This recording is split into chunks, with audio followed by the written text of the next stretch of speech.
The United Nations has called the conflict in Syria the worst man-made disaster since World War II. I'm joined here in the studio by former U.S. Ambassador to Syria, Theodore Kattouf. Welcome back to the show. Thank you, Ms. Reyes. UN Syrian envoy Staffan de Mistura called the conflict one of the nastiest and most cruel wars of recent years. What will it take to end this? Well, that's a good question. Clearly, the Assad regime has the upper hand now, thanks to Russia, Iran, and the Hezbollah militia, but they don't have control over large swathes of the country. Assad has designs on trying to regain all of Syria, but I don't think that's realistic. Meanwhile, we have 4 foreign forces on the ground. We have Russian troops, we have Iranian troops, Turkish troops, and U.S. troops, along with thousands of volunteers who've come in to fight for the jihadi opposition. It's as complicated as ever. It's as complicated as it can get, and very hard to figure out how you can sort it all out.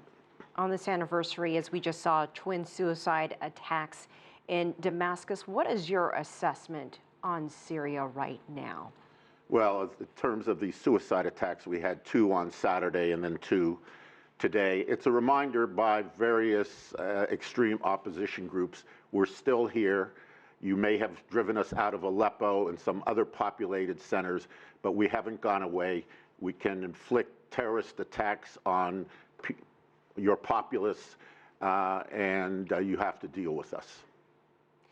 There is yet another round of peace talks, this one in Kazakhstan, and really the only thing that it seems like that is ever agreed on during these various talks is when to meet next. Should anyone be encouraged that these meetings even occur? I mean, let's talk about the players at the table. Sure. I think it's better that they occur than they not occur.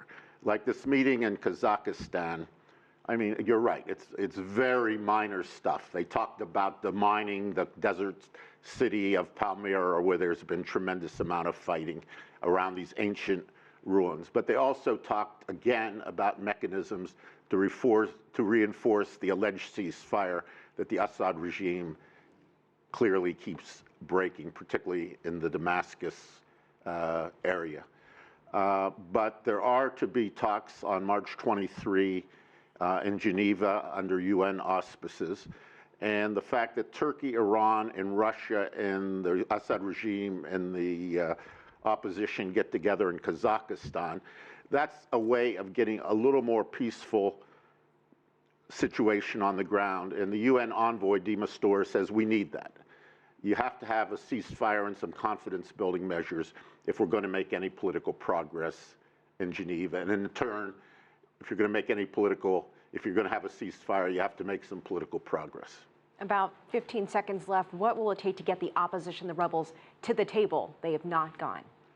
Well, they come and then they don't come, and it's largely because the Russians can't seem to keep Assad adhering to any ceasefire agreement. The Assad regime is notorious for decades, under the old man Assad and now under the son, for not having a whole lot of gratitude towards their patrons.